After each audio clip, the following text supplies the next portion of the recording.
এই অজু করার পর কেউ যদি পড়ে আশহাদু আল্লা ইলাহা ইল্লাল্লাহ ওয়া আশহাদু আন্না মুহাম্মাদান আবদুল্লাহি ওয়া রাসূলুহু, অজু করার পরে এই দোয়াটা প্রতিদিন যে পড়বে তার জন্য আল্লাহ জান্নাতের 8টা দরজা খুলে দিবে। আমাদেরকে আল্লাহ তাআলা এই অপরচুনিটি দিয়েছেন, প্রতিদিন আমরা অজু করি, অজুর পর আমরা এই শাহাদাত বাক্য উচ্চারণ করব। ইনশাআল্লাহ পড়েন, আরো জোরে পড়েন ইনশাআল্লাহ। তো আমরা কিন্তু এখন জান্নাতে ঢুকে যাব। মনোযোগ আছে তো সবার? মনোযোগ আছে না গেছে?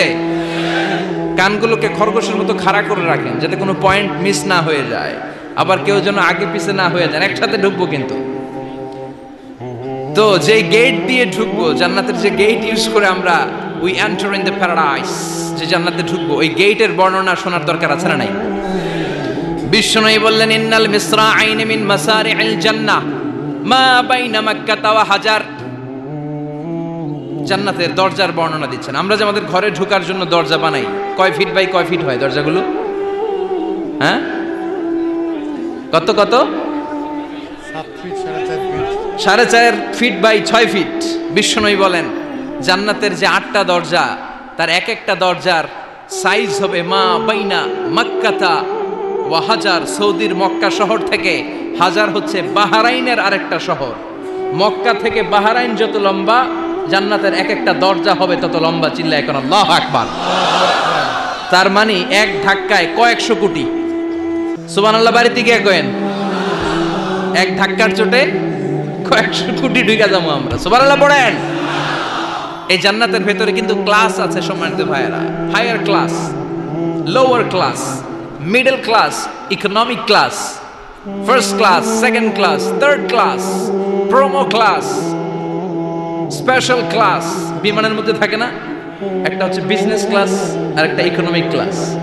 তারপরে আমরা যে এয়ারকনগুলো দিয়ে যাই গ্রিন লাইন, এটার মধ্যেও ক্লাস থাকে না? বিভিন্ন গাড়িতে ক্লাস থাকে, ফার্স্ট ক্লাস, সেকেন্ড ক্লাস। তো জান্নাতের ভেতরে এরকম ক্লাস আছে 8টা। সুবহানাল্লাহ পড়েন। অনেকগুলো ক্লাস আছে, এর মধ্যে শ্রেষ্ঠতম ক্লাসের নাম হচ্ছে আল ফেরদাউস। এজন্য বিশ্বনবী বললেন ইদা সাআলতুমুল্লাহ আল জান্নাহ, আল্লাহর কাছে যখন তোমরা দোয়াতে জান্নাত চাইবা, আল্লাহর কাছে কোনো কমতি নাই, কোনো ঘাটতি নাই। এজন্য যাওয়ার সময় ছোটটা চেও না, বড়টা চাইবা। আল্লাহর কাছে যখন জান্নাত চাইবা, ছোটটা না চেয়ে জান্নাতুল ফেরদাউস চাইবা। আমরা আল্লাহর কাছে কোন জান্নাত চাবো? কথা বলেন। বিশ্বনবী কিন্তু এই ফেরদাউসে থাকবে, এজন্য চাওয়ার সময় আমরা আল ফেরদাউসে থাকার চেষ্টা করব ইনশাআল্লাহ বলেন। কারণ এই ফেরদাউসে যদি থাকতে পারি তাহলে জীবনের সফলতা। চিল্লায় বলেন ঠিক কিনা? মালিক তুমি জান্নাতে, তোমার পাশে আমায় একটি ঘর বানিয়ে দিও, একটি ঘর বানিয়ে দিও সে বিভীষিকাময় মহাদিনে, তোমার প্রতিবেশী করে নিও। মালিক তুমি জান্নাতে, তোমার পাশে আমায় একটি ঘর বানিয়ে দিও, একটি ঘর বানিয়ে দিও। পড়েন আমিন। আরো জোরে পড়েন আমিন। বিশ্বনবী বললেন অনেকগুলো ক্লাস আছে। জান্নাতুল ফেরদাউস একটা ক্লাস, জান্নাতুল মাওয়া, জান্নাতুন নাঈম, জান্নাতু আদান, দারুল করার, দারুস সালাম, দারুল মাকাম, দারুল খুলদ, ইল্লিয়ুন। 8টা ক্লাস আছে, কিন্তু যে কোনো ক্লাস আমরা আল্লাহর কাছে চাই না, আমরা চাইবো জান্নাতুল ফেরদাউস। ঠিক কি না? আমরা জান্নাতুল ফেরদাউস চাই, কারণ সবাইকে যদি আল্লাহ ফেরদাউস দিয়ে দেয়, আল্লাহর কোনো ঘাটতি হবে? কথা বলেন।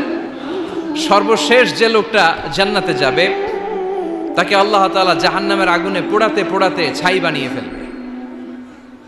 আল্লাহ বলবেন জিব্রাইল যাও একটু দেখো, একটা মাত্র সেজদা দিয়েছে আমাকে, এরকম কাউরে পাওয়া যায় কিনা। বাটি চালান দিয়ে দেখো পাওয়া যায় কিনা।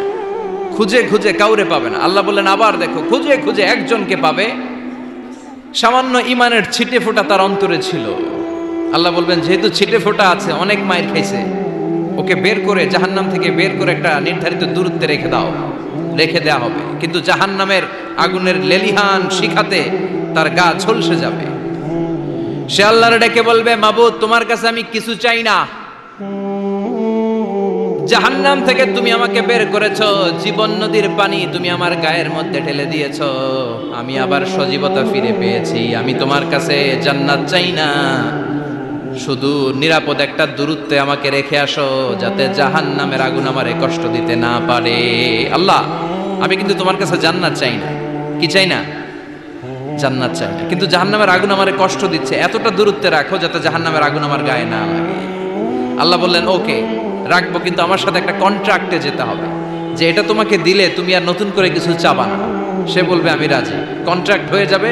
আল্লাহ জিব্রাইলকে বলবেন, যাও এমন দূরত্বে রাখো যাতে জাহান্নামের আগুন ওরে কষ্ট না দেয়। রেখে আসা হবে, অনেক দিন সে ওখানে আনন্দে থাকবে, আল্লাহ শুকরিয়া করবে, সে মনে মনে বলবে, বেঁচে গিয়েছি, আমি বেঁচে গিয়েছি, জীবনে আর কিছু চাই না, জাহান্নাম থেকে আমি বেঁচে গিয়েছি। অনেকদিন থাকার পরে মনে মনে ভাববে, বাইসা তো গেছি, কিন্তু নতুন করে একটু ট্রাই করে দেখি, জাহান্নামের সৌন্দর্যের দৃশ্য একটু চোখ দিয়ে অবলোকন করা যায় কি। সে আল্লাহরে ডেকে বলবে, আল্লাহ ইনদি সুআল, আমার একটা ফরিয়াদ আছে। কি ফরিয়াদ? আল্লাহ আগেই বলে রাখি, আমি কিন্তু জান্নাতে যেতে চাই না। আল্লাহ বলবেন, কি চাও? সে বলবে, আল্লাহ তোমার জান্নাতটা তুমি কত সুন্দর করে বানিয়েছো, আমি একটা নজর শুধু দেখতে চাই, জান্নাতের দরজার সামনে নিয়ে যদি আমারে বসিয়ে রাখো, দ্যাটস এনাফ, আর কিছু চাই না, শুধু জান্নাতের দরজার সামনে। আল্লাহ বললেন, তুই না ওয়াদা করেছিস, তুই না চুক্তি করেছিস। সে বলবে, আল্লাহ আমারে হতভাগা বানাইয়া তোমার কি লাভ? সুবহানাল্লাহ পড়েন। আমারে তুমি হতভাগা বানিও না। আল্লাহ বলে, ঠিক আছে, আবার সিগনেচার কর যে জান্নাতের দরজার সামনে বসিয়ে দিলে আর কিছু চাবি না। সে সিগনেচার করে বলে, আমি যাব না। আল্লাহ বললেন, জিব্রাইল বেচারারে ধরে জান্নাতের গেটের সামনে বসায় দে। এবার জান্নাতের গেটের সামনে বসে বসে জান্নাতের সৌন্দর্য দেখা শুরু করবে। সুবহানাল্লাহ। এমন সৌন্দর্য যেটা চোখ দিয়ে কেউ দেখে নাই, কান দিয়ে শুনে নাই, ওই সৌন্দর্য চোখে দেখে, কান দিয়ে আওয়াজ শুনে মাগার ভোগ করতে পারে না। অন্তরে জ্বালা আছে না নাই? এয়ার কন্ডিশনের রুমে ঢুকতে না পারলেও, এয়ার কন্ডিশনের রুমের দরজার বাইরে দাঁড়ালো, এয়ার কন্ডিশনের রুমের একটা ঠান্ডা বাতাস গায়ে লাগে না? কথা বলেন তো। ও যখন জান্নাতের দরজার সামনে দাঁড়াবে, ওর গায়েও এরকম জান্নাতের ঠান্ডা বাতাসের হিমেল ছোঁয়া গাটাকে শীতল করে দিবে। ওই শীতল হয়ে যাওয়ার পরে আর তো সহ্য হবে না, আবার আল্লাহরে ডাকবে, মনে মনে ভাববে, আর একটু ট্রাই করি না, দোষ কি, আস্তে আস্তে অনেক দূর তো আগাইছি। সুবহানাল্লাহ করবেন না? এবার আল্লাহরে বলবে, আল্লাহ ইনদি সুআল, আল্লাহ তুমি যদি কোনো বিষয়ে নতুন করে ডিসিশন নাও, তোমারে জিজ্ঞেস করার মতো কি কেউ আছে? আল্লাহ বলেন, না, আমি তো সব রাজার বড় রাজা, মহারাজা, আমার উপরে তো কারো কথা চলে না। ওই হতভাগা লোকটা বলবে, আল্লাহ এত সুন্দর জান্নাত তুমি বানালাম, চোখ দিয়ে সৌন্দর্য দেখি, কান দিয়ে আওয়াজগুলো শুনি, হুর আর গেলমান হেঁটে বেড়ায়, এত সুন্দর জান্নাত চোখ দিয়ে দেখি, ঢুকতে পারি না, আমারে কষ্ট দিয়ে তোমার কি লাভ?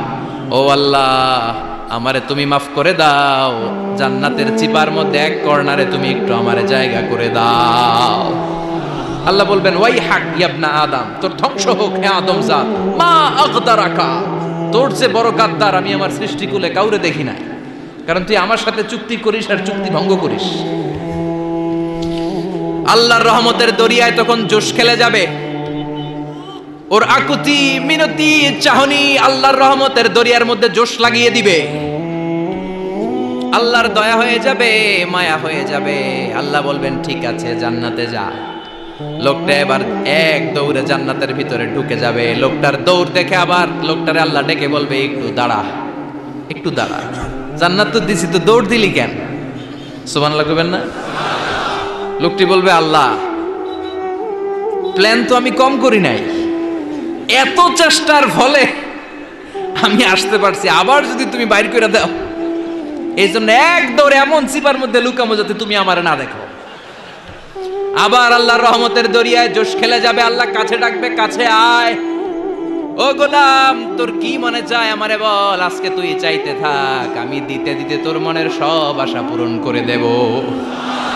লোকটা খুশি হয়ে বলবে, আল্লাহ আমারে এটা দাও, বাড়ি দাও, গাড়ি দাও, নারী দাও, এটা দাও ওটা দাও, একের পর এক চাইতে থাকবে, আল্লাহ সব তারে দিতে থাকবে। চাইতে চাইতে লোকটার সব চাওয়া যখন শেষ, সে বলবে আল্লাহ আর আমার চাওয়ার কিছু নাই। আল্লাহ বলেন নো, এত তাড়াতাড়ি যে তুমি খেলা শেষ করতে পারবা না মনু, আমার সাথে তোমার এই খেলা আরো লম্বা সময় চলতে হবে, তোমার অনেক কিছু চাইতে হবে। তুই আজকে চাইতে চাইতে তোর সব চাও আমার কাছে বলবি, আর আমি দিতে দিতে তোর জীবন ধন্য করে দেব। সে আবার চাইতে শুরু করবে, আল্লাহ এটা দাও ওটা দাও ওটা দাও, আল্লাহ দিতে দিতে সব দিবে। এরপরে বলবে আল্লাহ মাফও চাই দোয়াও চাই, আর চাওয়ার কিছু নাই। আল্লাহ বলবেন তাই ঠিক আছে, তোরে আমি জান্নাতে ঢুকাই দিলাম, তবে মনে রাখিস তোর জান্নাতটা হবে সবচেয়ে ছোট জান্নাত, আর তোর জান্নাতটা হবে এই পৃথিবীর 10 গুণ। চিল্লা এখন সুবহানাল্লাহ। বুখারীর বর্ণনা, আখিরু মান দাখালাল জান্নাহ, যে লোকটা সর্বশেষ অনেক মাইর খাইয়া রিমান্ডে থাকার পরে জান্নাতে ঢুকবে, তার জান্নাতটা যদি পৃথিবীর 10 গুণ হয়, তাহলে আমাদের সবাইরে ফেরদাউসে ঢুকাতে আল্লাহর কোনো সমস্যা আছে? চিল্লায় বলেন সমস্যা আছে?